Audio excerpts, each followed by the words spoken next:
Hey Dee. Hey. How are you? Good, how are you? Hey everybody, I'm your host Norene, and I have my great co-host with me, Donna Raymond. And we want to thank everybody for joining us tonight. And we have a fabulous guest with us tonight, Kim Quarterman. Kim has written a book, Fallen Angels. We want to welcome Kim to our show. And Kim, thank you so much for joining us. And now, Kim, what I want to know is your background and how you got involved in this. Okay. Years and years ago, I went to Bible college, and I was consequently in the Air Force, but went into business rather than going into a particular ministerial type of thing. And I worked with homeless people, drug addicts, and so forth, and did that for about 8 years. But I spent most of my life in business. I owned several businesses. In the latter years, I worked in franchising and got into sort of an interesting little facet of things where I wrote legal forms. And I did that for a couple of years. And then I've sort of semi-retired, but I felt like a couple of years ago that I should sort of pack up shop, and we bought a motorhome. And I've been working on let's call it the project, for about 20 years. And gathering notes and writing pages here and there and putting them in a folder. And when I got up into North Carolina, I, of course, had time, and I started putting together this stuff. But I was by no means sure that I was going to try to put it into a book and publish it. The type of information in the book, not everybody is quite ready to hear it, you might say. And it was consequently during a walk one night that really propelled me to go ahead and decide to write this book. And you, now where did you get your information from on writing this book? Well, I'd like to say that often when people ask me that, I will explain to them that first of all, it comes out of what we call the typical Bible, the 66 books of the canon. In addition to that, Jewish historical literature. For instance, there's a text called First Enoch, Right. Jubilees, Right. the Book of Adam and Eve, Yasha. Then you've got historians like Josephus. Even Caesar wrote some things that were interesting during that period of time. But just a conglomeration of all of those things that gave color to what I call the biblical narrative. And the biblical narrative to most people is just astonishing. They've just really not heard it the way it really is. And it sort of even shocks them. Now I'm going to hold up your book for everybody to see. This is the book, Fallen Angels, Giants, UFO Encounters, and the New World. Can you all see that? Oh, yeah, that looks good. Okay. So in your book, you start talking about the Bible and the Hebrews, and then you talk about Adam and Eve, which we've talked about before. Right. And we had a question a while back that God created Adam in his own image, but yet a female. How did he create the female? I know he created it from the rib of Adam, but that the female is not in his own image. Why not? Is he both female and male? I think if you accept the fact that God created Adam and breathed the breath of life into Adam, then I think the principle is that since Eve was taken from Adam's rib, she also would have been in the image of God. Just as a seed, all seeds, fruits, trees, when they multiply like themselves. So your belief is that God made Adam? Is that your belief? Certainly. Okay. And so you wrote this book solely for the purpose of awakening the world from its slumber. Slumber of what, Kim? Well, I think that the world, particularly we as Americans today, are literally asleep. And by that, let me sort of come into the story this way. Most of the people that I talk to or that I run into, if you say something to them along the lines of that we're in the latter days or we're in end times, which is sort of a biblical cliche, meaning that it's not long before the Lord returns, they'll usually agree with you. But the problem is that, and in my mind anyway, is the problem is standing outside your house when a thunderstorm is coming up and you see the clouds and you see the thunder and you start seeing the lightning, but you're too stupid to go indoors. And that's the way I see Americans, particularly in the world at large, is that we're seeing all of these signs. I particularly want to talk about one particular sign, but as we're seeing these things, we're standing around outside scratching our head, and we're not making any preparations spiritually, financially, or any other way to the troubles that are coming on this earth. So what are the troubles that are coming on this earth? Well, number one, we're in a time that is reminiscent of Genesis, the 6th chapter.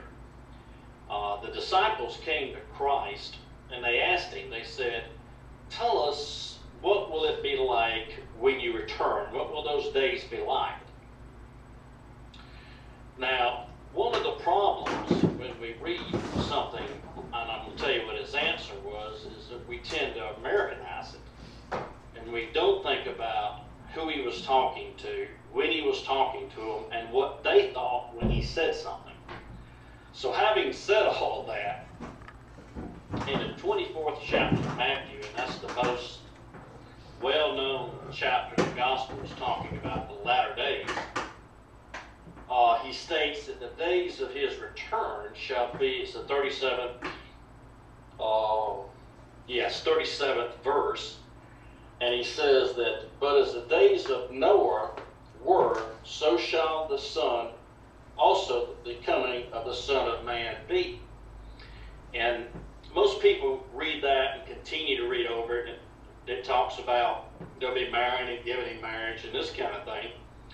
But they don't stop and ask themselves, okay, what was going on in the days of Noah?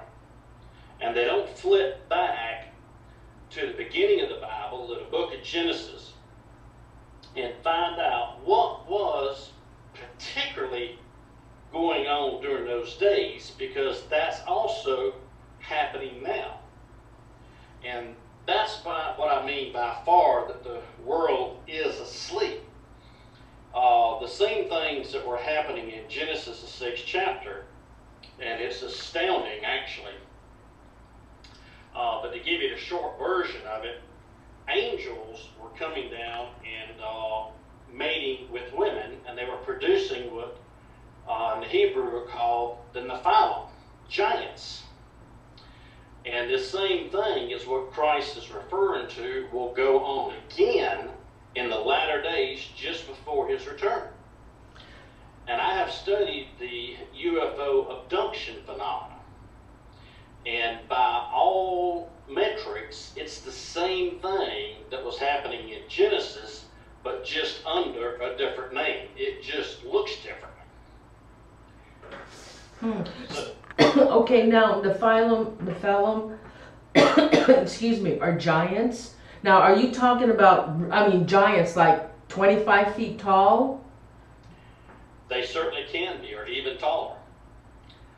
My feeling is that there has been if you want to say, use the word progress, I think there has been some progress that these fallen angels have made toward making Nephilim more human looking.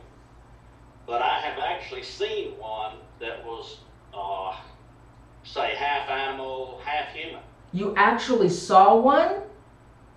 Yes, I did. That's where the story I left off earlier about what made me decide to go ahead and put all this together and publish it. When and where did this all happen? It's been within the last couple of years that I was up in North Carolina in the mountains, and we were renting a chalet up on the top of a mountain, and we had a driveway that sort of curled and slithered on down toward the mountain.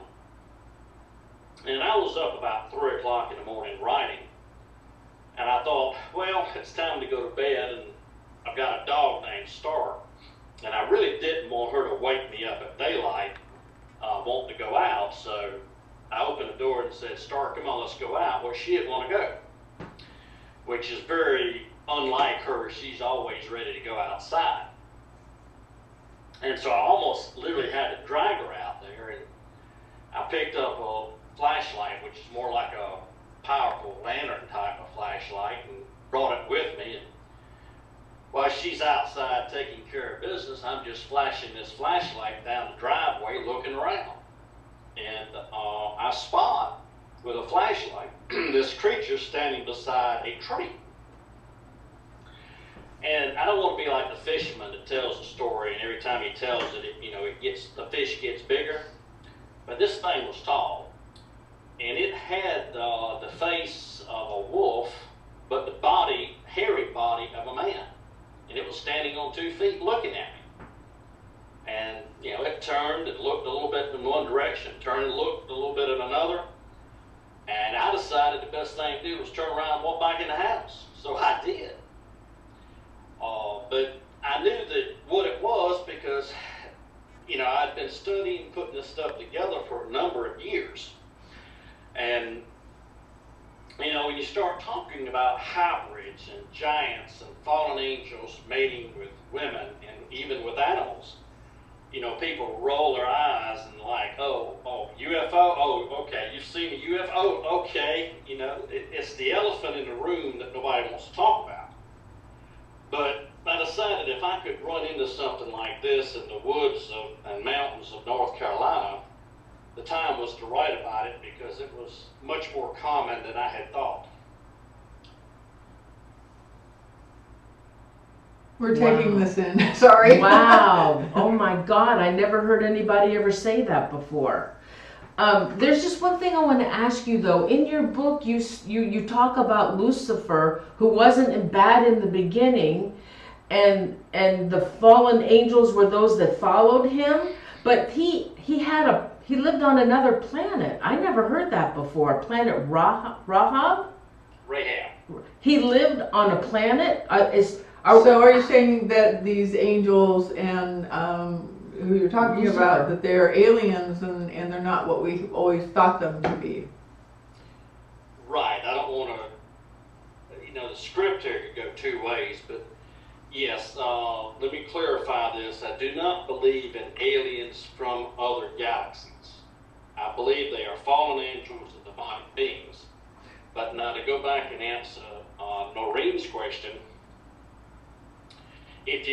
my book details both what's happening presently, and then it goes back even before the beginning of time and talks about what was going on then. And in the very, very beginning of all things, Lucifer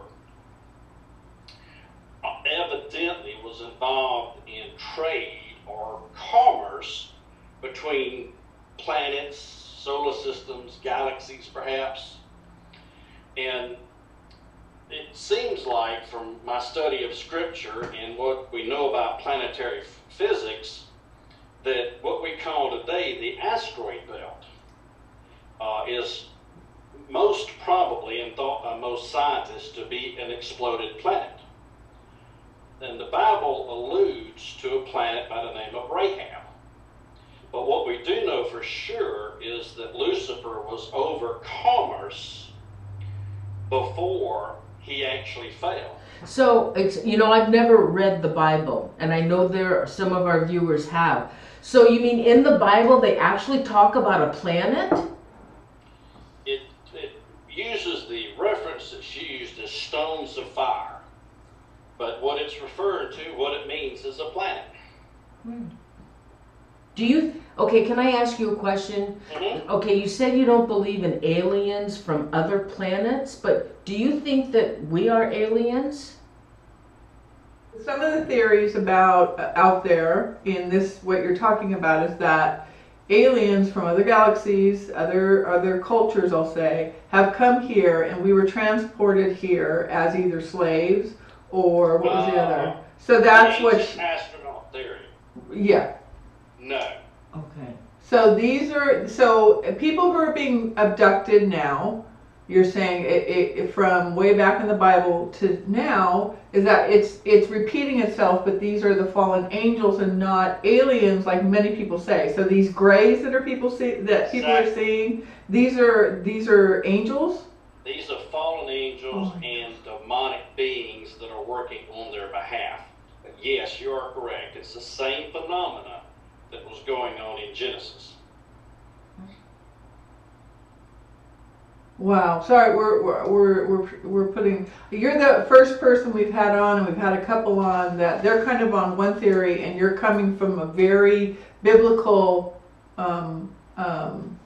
World. Yeah. So this is I'm trying to process this. Well, the Genesis chapter 6. There's not total agreement in Christendom as concerning who the violators, for instance, here were. But it's pretty clear to me in the Hebrew and the text structure of the sentences, when I read this to you, it says that the sons of God, and in the Hebrew that's the Beni Ha-Elohim, and it's only used of angels, saw the daughters of men that they were fair, and they took them wives of all which they chose. Sounds just like the UFO abduction phenomenon, where these UFO knobs or whatever are choosing and abducting women at their own choosing.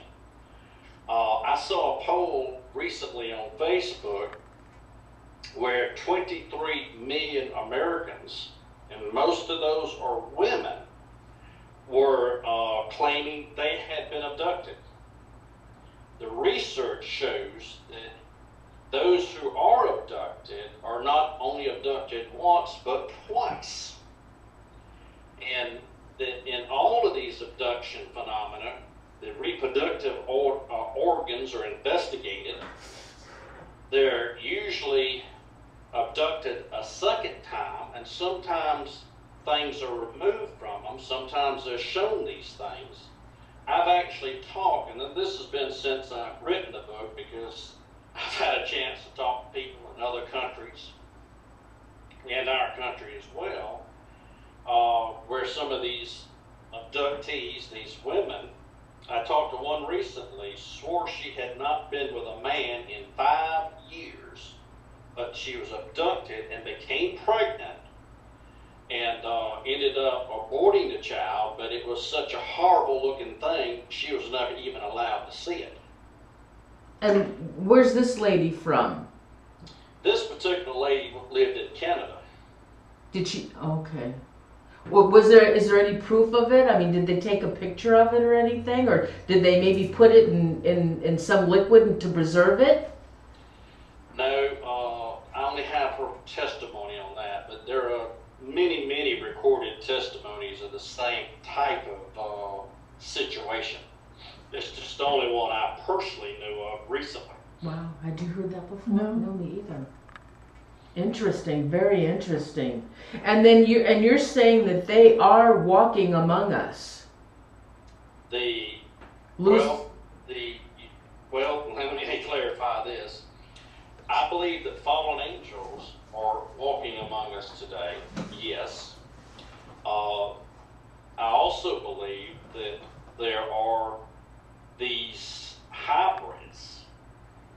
these Nephilim that are also among us today. I don't know how many exactly that is, and I'm not sure exactly what all of them look like. I think some look more human than others. And those are the giants.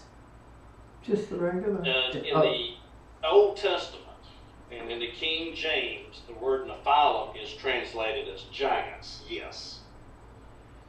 Now, it is my thought that this is something that the fallen angels have been working on for thousands of years to make these giants more human-like.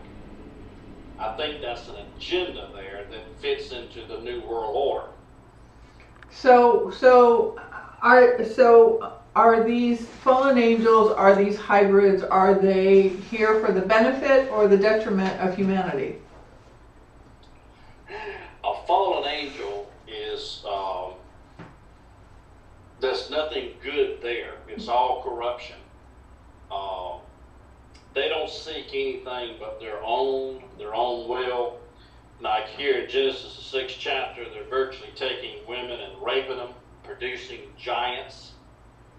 These women could not have brought these giants to full term. It would just literally ripped them apart. But Kim, can I? But where are these giants? Some of them are what people call Sasquatch or Bigfeet. That's the type of thing that I saw. So that really and okay now what? What? Not all of it. So you're telling me that Bigfoot and these creatures out, or these beings that are out in the woods, these are the I can't even say Nephilim? Some of those, like the Owl Man, the Goat Man, and some of these could possibly also be Nephilim. What gets really interesting in this is, let me give you my website address. I think you already have it, but for your listeners, it's fallenangelstoday.com. And on one of the pages on there, I've got a picture of a North Korean. And it's not a good picture because I had to take it off the web, but it was originally taken by the Associated Press during Kim Jong II's funeral. And this North Korean soldier is standing there, and he is twice the height of any other North Korean. I've seen that. I've seen that's that. 10 feet tall. That's not a basketball player. Yeah, I've seen that. Okay. That's a tall man. Yeah, it's a tall man. No, they don't grow them that tall. No, They're usually little people. Oh, Lordy. Okay. Wow. So that guy just showed up at the funeral. Right. Yeah. So this gives us a little bit of hint. Now, in reading my book, you'll find out that I don't go into all the small conspiracy theories. I bring out a large conspiracy theory dealing with fallen angels moving the world into a new world order, which is not good. But you also talk about other dimensions. Right? If you don't mind, let me finish. Oh yeah, go ahead. I'm sorry. Go ahead. Like, back in the time of Genesis, when these angels were mating with the daughters of Adam and these Nephilim were being created, some of this extra historical literature that I mentioned in the beginning, First Enoch, for instance, also brings in some very interesting points. It says that these fallen angels taught mankind forbidden arts. And some of those arts were the arts of war. And some of the other things that they taught them sound very much like what we might call today genetics. So there's a lot of talk on the web, about underground bases, about these secret places where these things are happening. I don't know about all of that. But here's what I suspect, and from the research I've done, is what's coming out is this, that I believe these fallen angels who called themselves aliens, which is nothing new, they've done that for thousands of years. They showed up in Mesoamerica and called themselves star gods. I believe have presented themselves to some of the governments of the world as aliens and have provided technology. And back in the days of Genesis, you know, this is another word we could have used, that they taught mankind technology. I think that the same carrot is used today, and that the governments of the world have been involved in something that's clandestine. And when we saw this North Korean that was maybe 10 feet tall, we got a little bit of a look at what's been going on behind the scenes. Now, in the days of Genesis, some of these giants were 150 feet tall. Well, that's naturally not going to quite go over in the 21st century.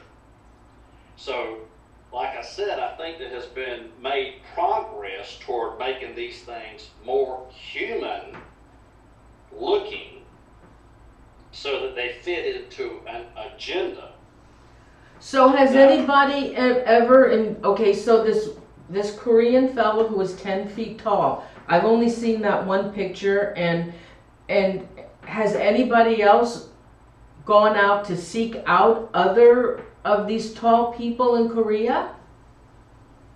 Well, across the web, there are undocumented photos that you can find of skeletons and different stories of artifacts that have been found. And I don't put too much of that on my website at all. And the reason I posted that one picture is you can't get more authoritative than the Associated Press. That's just, you know, that's a picture that's not been doctored or photoshopped, or, I mean, it's beyond, I mean, the credibility of those people is beyond question. But, you know, there are stuff out there. It's just a matter of weeding through what, you know, what is false and what isn't. Yeah, because I've seen those pictures of these giants that they've so-called dug up, and some people say they were Photoshop pictures, and so I mean, you don't know if it's true or not.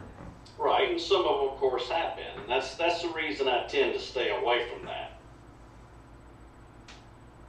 Now, yeah, okay. Now, can we talk about the other? You believe in New Order? Oh no, wait a minute. We don't have to Dimensions. go? Yeah, we will. Oh. The dimensions. Now you talk about in your book about there are many dimensions, and you say there are probably 10 dimensions.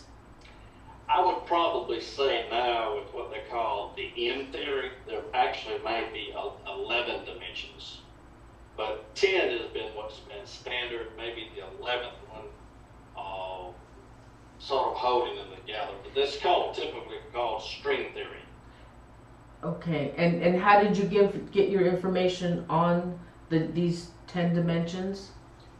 That's general,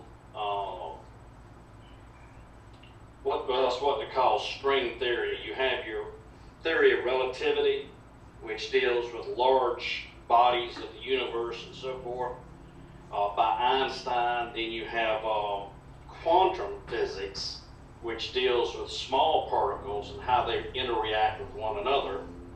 And scientists have thought, or searched rather, for years for a theory of everything, something that tied together relativity and quantum mechanics. And in recent years, in the last 10 years, they've come up with what they call string theory. And behind string theory is 10 dimensions, and recently what they call M theory, which is an interlocking 11th dimension that sort of makes all of this work together. It's standard, pretty complex physics, and I don't even grasp all of this myself. But I do grasp the fact that the Bible talks about another dimension of spirituality. And we live in a three-dimensional world, and the Bible tells tells us about another dimension, and in physical science now is telling us that there are many other dimensions. And that's what I bring out in the book. Okay. So what are these dimensions? I mean, what are they? Well, we don't know, and even the physicists don't know what they all are, other than that they probably all take up the same space at the same time. And if you think about the fact that it says in the beginning God or Elohim created the heavens and the earth, we look out, you know, with our eyes and our ears, and we think, oh, heavens and earth, and we see all these stars. But in reality, he created multiple dimensions that sort of enfold upon one another. So creation is so great, it even is beyond what we're even capable at this moment of even theorizing. So do you think that when we die, we go into another dimension? Certainly I think we do, yes. And do you think also that Bigfoot and some of these other hairy, tall guys are also coming from another dimension? Right. What the Bible tells us and has told us for eons is that there is a spiritual dimension, that mankind is a creature which has a spirit, and when we die, the Bible says that we either go to be with Christ, which we could refer to as the heavenly part of the spiritual realm, and then there's also another part of the spiritual realm which we normally would call hell, and then there's something that's neither one. There are beings, fallen angels, and demonic identities which are different, which occupy part of this space in this spiritual realm. And that's why, for instance, a UFO can show up on radar, it can be tracked, it can burn, it can leave radiation signs, it can go 21,000 miles an hour and make a right-hand turn, it can defy all of the laws of physics. You can be looking at it and it disappears. Well, it's trans-dimensional. It comes from this other dimension, the spiritual realm or the spiritual dimension. And there are other beings there, like demonic beings. But these fallen angels, when they come back and forth, sometimes they do so with quite a lot of physical phenomena. Other times there may not be any at all. So Angelo wants to know, do you believe in a parallel world? Now, can you define that? Can you define that, Angelo? Immediately science fiction comes to my mind when somebody asks that, and I'm not sure what they're asking when they say that. Well, Angelo says it's in the Bible. About parallel worlds? About the parallel worlds. Where is it in the Bible, Angelo? The only parallel world that I could answer something like that about is when Moses was taken up upon Mount Sinai, he was told to build the tent of the congregation, the tabernacle that the Israelites took with them throughout their journey, from the pattern that he saw. So then that goes to speak also from another voice in the book of Hebrews, that Moses saw a pattern, or he saw the true things in heaven, and that what he built, for instance, the tabernacle in the wilderness, and later the Temple of Solomon, which was built off of that, were based upon the pattern of what he saw in the heavens. And the only other thing is that in the book of Hebrews, there is a mention that says something about this world is held together by things which are not seen, and the things which are made of things which are not seen.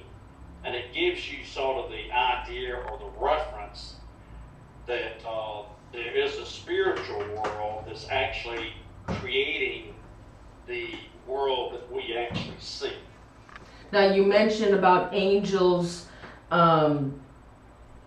traveling all over, back and forth, and they have no boundaries. Well, that to me also is like a ghost or a spirit. Does the same thing. They can travel with no boundaries, back and forth, and they can be here, and then they can also be somewhere else at the same time. Well, are you ready for this one? Go ahead. I'm ready. Go. All right. Ghosts or demons? Demons are the spirits, or the disembodied spirits of these Nephilim. Ghosts are our demons? That's correct. All ghosts are demons? That's correct. Oh! People. Lordy. I never heard that before. How did you come to that conclusion? Well, the book of Enoch is very clear on it. It says that these giants, these Nephilim, when they were disembodied because of the flood, they became the evil spirits of today. Oh my gosh. So when we're doing EVP'S and we have communication with spirits, or they're talking to us, they're demons? That's correct. Oh my God. Really? That's right. They've been around for thousands and thousands of years, and what they are, they're disembodied. But wait a minute. Okay, but wait a minute, Kim. If an angel can do the same thing, how do we know it's not an angel talking to us? Well, an angel has a physical, not a physical, well, it could have. An angel has, by nature, a body, which is spiritual. They're powerful, they're very intelligent, and they have no basic need or desire to interact with a person in the same manner that a demon does. So then what's the purpose of an angel? Well, an angel's purpose, in the beginning, they're called messengers, but they played different parts in creation and so forth. In Genesis, the 6th chapter, we refer to these angels as watchers. It seems that they were given a particular ability or goal, if you would, to watch over mankind. Isn't it in the book of Enoch about the watchers? Mm-hmm. Yeah. That is correct. They're called watchers in the book of Enoch. There's one reference in the book of Daniel where they're called watchers. But an angel, and by the way, I want to mention this too, people are under, in my mind, a misconception at one point, is that they think that all of the angels that were bad, that rebelled, if you would, or called fallen, that this all happened at one time. I do not believe that's so. I think angels have continued to fall all through the eons. But these disembodied spirits of giants, these were not only, you hold on to your hat on this one, but these Beni Ha-Elohim, these sons of God, these angels, mated with women, but Genesis says that all flesh was corrupted. They mated with everything. That's where, if you think about just casually off the top of your head, go to Egypt, think about the Sphinx. Here's a lion, or a lion with a man's head. These things actually existed in this earth. These things of mythology had actual roots in reality. Now, you think about a creature like that becomes disembodied. His spirit is not human. It does not go to heaven. It does not go to hell. It simply walks in the dry places of the earth. And they seek embodiment so that they can work out their passions, which are usually murder and lust and all types of evil things. Because these Nephilim were cannibals, the vampires, werewolves, the myth of werewolves that we talk about today had its root in reality. It was a fallen angel that mated with a wolf. When that thing died, it became disembodied. You can imagine what kind of a foul spirit that is. And we're beginning to see more and more and more of this demonization of things. I mean, just this last week, there were more acts of cannibalism than there had been in the last century. And why is that? Well, demons were the original cannibals. It's, you know, these things are horrible. Now, they don't all, you know, these demons, I mean, there's a matter of them. I mean, there are countless number of them, and they have all different agendas. But in basic, the giants of antiquity were where we get the word cannibal from. So it's not unusual, or it doesn't strike me as unusual, that we're beginning to see more of that today. But they're saying these accounts of recent, as they're saying, zombies, has to do with a new drug that's out on the street, and that's what's causing all these people to do this. Well, I would say that drugs open the door for demonization. Not all of those have been due just to the bath salts. But anytime anybody is doing drugs, alcohol, they let down their guard of their mind, something's going to come in and take over it. I'm still having a hard time with spirits being demons, because people have seen their relatives, they'll come visit them. Ask any ghost hunter that you know, and if you've been involved in this any time at all, you know this to be true too. Ask them if, when they've been out looking for these things, if they didn't follow them home. It doesn't always happen. I've dealt with ghosts my whole life, and it doesn't always happen where they follow them home. But they do at times. They do at times, yes. That's my point. Okay. They're demons. If they have the opportunity, if there's a way they can do it, they'll work their evil there, and they'll transfer their evil to you. But okay, so these ghosts though, they may follow you home, but they don't do any harm. They don't do anything to you. It may not appear in the beginning that they do, but given time, they will. Interesting. I've never heard that before. Because I mean, Don and I have been ghost hunting for 30 years. Well, I'm a little older, you know, and we've really never had. I mean, you've run into some bad spirits and stuff, but nothing really, anything bad has. You ever have sleep paralysis or problems at night? Now, I heard that sleep paralysis is also related to an alien abduction as well. It can. It oftentimes is a demonic presence. And it can be even caused by drugs like Ativan, but most often it's a demonic presence. But there are times that there is also an abduction phenomenon involved in it. Show up and act out what you call the poltergeist type of activity.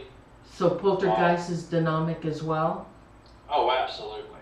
Yeah, you're going to find people who are suffering with different types of problems when they're also having those things that just don't always show up right away.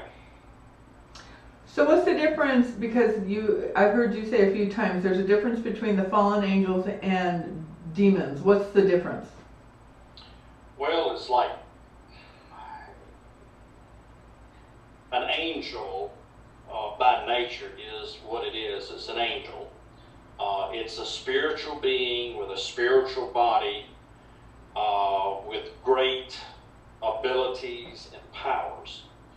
Now that angel can be a good angel, or it can be a rebellious angel, a fallen one. And that's what distinguishes those two apart. A demon spirit, on the other hand, is just like a person. Inside of us, we have a spirit, a soul, and a body. Now, we can't actually put our hands on our spiritual nature. But if you've ever seen somebody, for instance, who's lying in a coffin, the first thing that ever comes to your mind is that person ain't home. Whatever made him a person, it's not there anymore. That's the spiritual nature of man. Well, the Nephilim also had a spiritual nature that they inherited from their fathers, the fallen angels. And when their bodies were destroyed, the spiritual nature has walked the earth, the demons. So demons are not the same things as fallen angels. They're very much less powerful. You could have a person who's actually possessed by 1,000 demons. But one fallen angel would not be interested in possessing a body whatsoever. It just would not be something that it would do, or possibly even be capable of doing. Have you ever been abducted by an alien? No. Have you ever had an alien encounter? No. Okay. Oh. Well, now what about now? I have encountered these Nephilim. I have encountered fallen angels. I have encountered good angels. A good angel. That's good. And how did you encounter this good angel? Which time? Oh, Pick a really? How many times? Many times. Really? And how does that happen? Well, the first thing that I would say, I've been a Christian since I was 17 years old. And my story sort of started then. I had a high school teacher that would open his Bible in between classes. And I think I was just arrogant enough that maybe I thought I could, catch him up on something. But we won't go there. I'm sure that couldn't have possibly been true. So I began to talk to him. And I realized, in the very instance of what we're talking about, I realized that I had a spiritual nature and that I did not know Christ. So in this conversation, I gave my life, or what we sometimes refer to as my heart, to Christ. And I could tell on the inside of me that spiritual nature changed. And a few minutes later, and I don't know if to tell this story, but I feel like I want to tell it tonight. I don't know that I've told this on the radio before, but as I'm standing there a few minutes later, Jesus comes walking in the room. Now, anytime I've ever shared this with somebody, they ask me, well, what did he look like? What did he look like? Well, all I can tell you is this, and I think this is true with most people who truly have an experience with God. All I can tell you is he had 2 feet. He had 2 feet? Because that was all I was looking at. His feet. In other words, I was on the floor. There was such a tremendous feeling of awe and fearfulness and presence that I wouldn't have stood up and tried to look him in the face. It would not have occurred to me. Wow. And, a lot of times I have people who've asked me, well, did he have long hair, short hair? I couldn't begin to tell you. It was too awe-inspiring. Okay, so he appeared to you. Mm-hmm. And what He walked through the wall. He what? Walked through a wall. He did? Mm-hmm. Okay, so do you think he was an alien? No. So you think he was that Jesus. He was the risen Christ. I was 17 years old, and before he walked into that room and I fell on my knees before him, I had spent probably the last 5 years drinking alcohol at any moment that I could. I was having blackouts by the time I was 17 years old. When I got up off of my knees that day, I no longer had any desire or any problem with alcohol. But how do you know it was God? How do you know it was just not a higher being that presented himself before you? Well, because the Bible says that if you call upon the name of the Lord, you shall be saved. I don't think you will call upon the name of Jesus and somebody else is going to show up. But there are other. That's highly unlikely. Okay, but there have been other people that have asked God to come before them, to show himself to them, and to prove that there is a God, but he doesn't do it. Why do you think that is? I think it's important to understand I wasn't asking him to do that. The times that I've seen angels, with only one exception that I can think of, the instances of what I would call divine choosing. It wasn't because I asked for it to happen or looked for it to happen, it just happened. But why do you think he appeared to you when he doesn't appear to a lot of other people? Why you? Well, I asked myself that question for 30 years. I think I'm now beginning to see the answer to that, Norene. And that's one reason I've been quiet about it for all these years. Since I've written the book, an outcropping of this book has been a ministry toward people who are having alien abduction scenarios and sleep paralysis scenarios. I've been getting messages, and I talk with people on the telephone and through Skype all the time that are having demonic activity. They're seeing demons, they're having them come in and out of them, they're seeing orbs, they're seeing men in black. I've talked to dozens of women who are being raped by some force that they can't see in the middle of the night. Men as well, it's not quite as common. And I have been able to talk with these people on the phone, counsel a little bit with them. I have been able to deal directly with these demons and make them leave these people alone. You have? Now, how do you know? Have you done? Okay, so when you talk to these people, how do you know that they're they might not be mentally stable? They might not be all there. Well, it's the commonality of the things that I hear. I usually work off of an assessment. And some of the questions I ask on the assessment are sort of designed to find out, if that person has a history. I'm not looking to try to, I think there's some things like multiple sclerosis, for instance. I wouldn't call that a demon, not at all. If a person has a mental illness, maybe to say that they're bipolar, that's not necessarily something that's a demon. Is that a question you ask them before you try to help them to find out if they have any of these medical issues? I do want to know what kind of medical issues they have. I want to know what kind of drugs they're taking. Do you think that maybe not all of them are truthful with you either? Well, by the time they finish this assessment, and I've talked with them, let me say this, people don't generally come to me, they have, like this one lady I was talking to, she says, I've been to everybody. I can't get help. I've done everything there is to do. And these things won't leave me alone. That's the kind of people I'm talking to. So it's,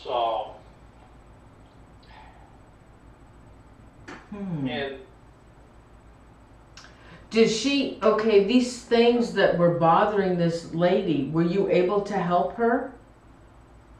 Many of them I have been able to. There's some of them that I'm still in the process with. It is not all of the time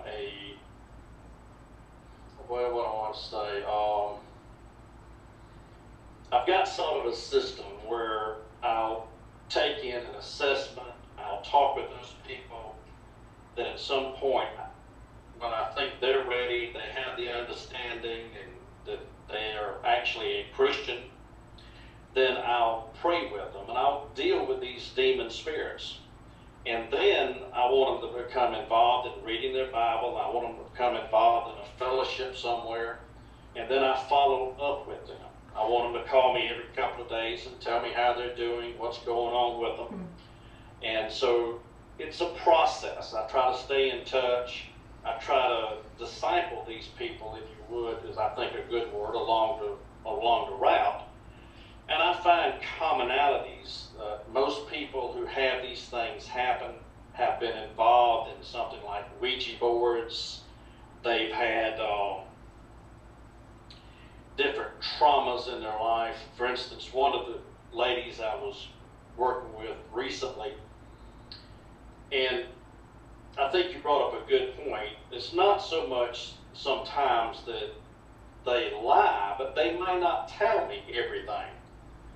And a good example of this was my wife and I, using Skype, we were ministering to this lady. And came time and we prayed for her, and I said, okay, let's just wait just a minute. I asked the Lord Jesus to show us if there's anything here that we should pray specifically against or about. And up on the inside of me, which oftentimes I call it intuition, but I'll hear the Lord. And I asked the lady, I said, I keep on the inside of me hearing the word rape. What does that mean to you? Have you ever been raped? I mean, she burst into tears. She said, I had completely forgotten about that, but when I was 15 years old, I think she's 50 now, she says, I was raped. But Kim, how do you know that voice was the Lord? How do you know it wasn't a demon? How do you know it wasn't an angel? Very good question. That it is what I call a subjective experience. So let's subjectively look at the outcome for the answer.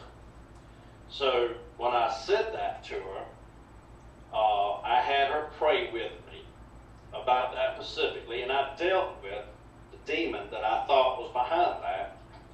And I have been keeping in contact with her months now, and her attacks during the night have completely stopped. They have not reoccurred. So I agree and say, yes, it's subjective, and anybody who tells you they have heard the Lord, or even myself, says that they've seen the Lord, those are subjective experiences. I, for one, I like to put them on the shelf. Let's hold it up here and let's look at what the outcome or the fruit of that is. Because we're all subject to miss it. I mean, I can't sit here and tell you that I might not listen to the wrong voice. It might happen.